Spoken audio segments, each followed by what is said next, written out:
Abbott, what time is it? It's time for the Abbott and Costello Show. We're on the air for ABC here in Hollywood. Well, what are we waiting for? Let's go with the Abbott and Costello Show.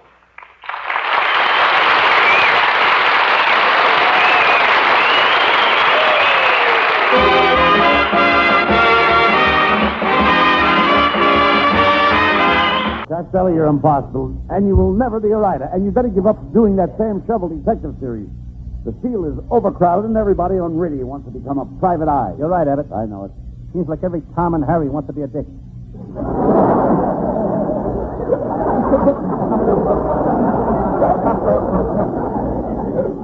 Thank you, Nita. That ain't going to stop me, Abbott. Tonight I'm going to do one of my most famous cases. I call it Murder in a Butcher Shop, or Have You Seen Those Prices Lately? Well, that doesn't sound like a very interesting case, Costello. Take another one. Okay, here's a very, very interesting one. I call it the case of the man who drowned in the Los Angeles River, or Dust Be My Destiny.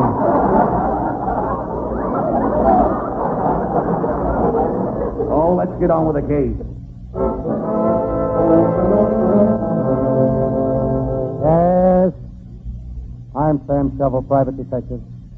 I'm sitting here in my little office writing a report on my latest case. I reach for my pen. It's a pig pen. I'm alone in the office.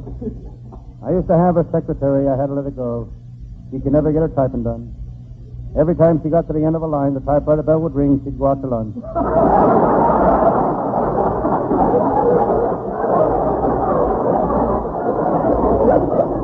I've been working all night. I think I'll make myself a cup of coffee. I make coffee the hard way. The hard way with tea bags. I'm getting sick of this detective business. Always on the run. I don't even get a chance to eat. Last night I sat down to a bowl of chicken broth. I started to eat the broth, the phone rang. I had to go out and catch a crook. I came back, started to eat the broth again. Another call came. I had to go out and catch another crook. When I came back, the broth was cold. Tomorrow. Too many crooks spoil the broth.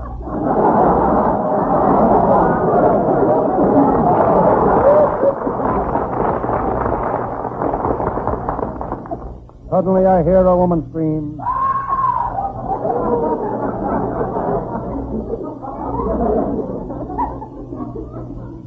Came from the window across the street. I can't see who it is. I reach for my opera glasses. They're gone. Must have gone to the opera again. I turn to my file.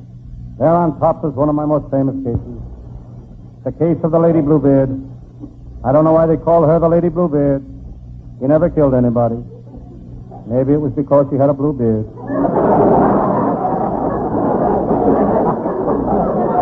She was a hard woman to catch. I'd have never caught her except she was a flirt. She gave me the eye in Pasadena. She gave me the eye in Pomona. Then I caught her in Pisno Beach.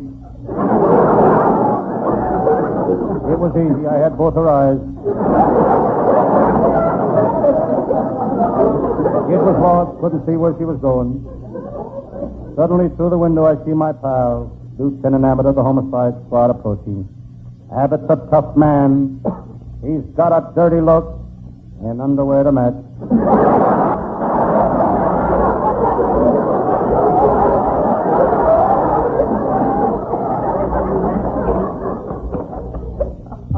Hello, Sam Shovel. I'm worried. What's wrong, Lieutenant Abbott?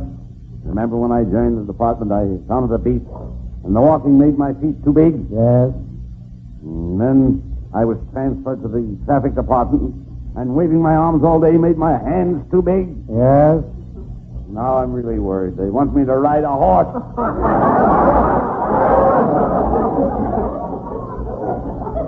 I looked at Lieutenant Abbott. What a clever policeman. He's got a trigger mind, and he ought to give it back to Trigger.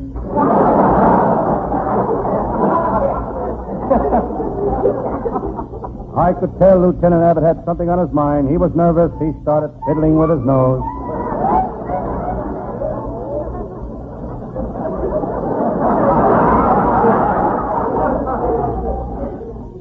Lieutenant Abbott had a tough day at headquarters.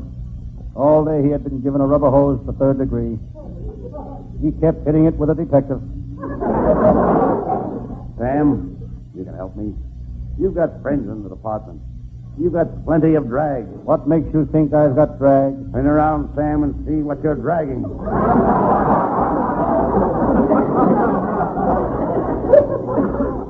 Lieutenant Abbott has insulted me again. I looked him straight in the eye. He had arrogance, conceit, and meanness written on his face. Seems silly for a man of his age to go around with all those words written on his face. Sam, it's very warm in here. Why don't you open that door that leads to the balcony? I can't. I haven't got a key, and I don't know how to open it. Why don't you use your head? I don't think my head will fit in the keyhole.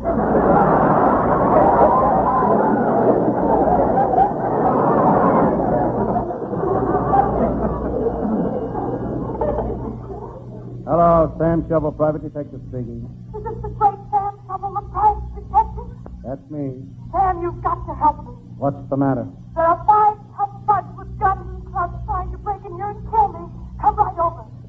I can't hear you. There are 5 tough guys with guns and clubs trying to kill me. Come right over. I can't hear you. Sam, I'm not even on the phone and I can hear us. Why don't you go over?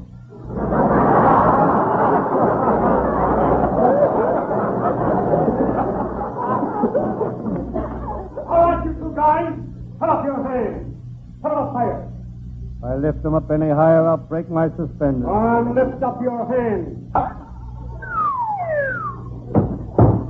Now lift up your pants. What's the idea of making us put up our hands? Don't ask any questions. Go on, reach for the ceiling. Okay, we reached the ceiling. What's the idea of this stick-up? This ain't no stick-up. Then why have you got us standing here with our hands on the ceiling? Me and my crew are repairing this building. We're ready to tear out the walls, and somebody better be holding up that ceiling.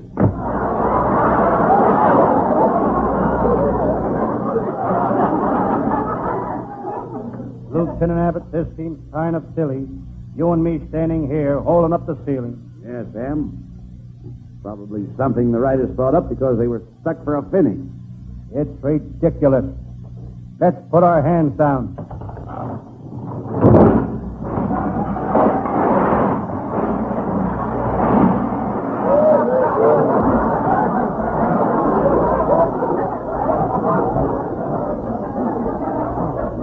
Next time, we better play along with the riders. Them guys can kill you.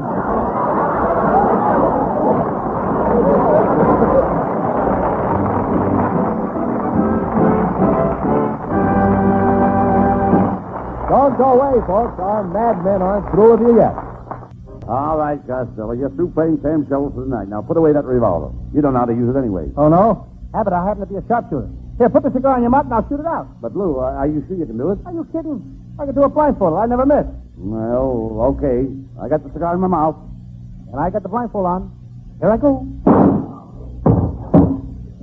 Good night, folks. And be sure to listen in next week to the Lou Costello Show.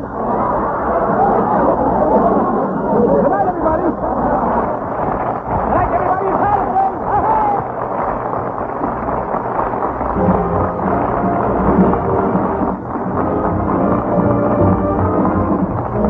Listen each Thursday night at this time for another great Abbott and Costello show. Produced and transcribed in Hollywood by Charles Banda and featuring Marilyn Williams and Matty Malnick and his orchestra.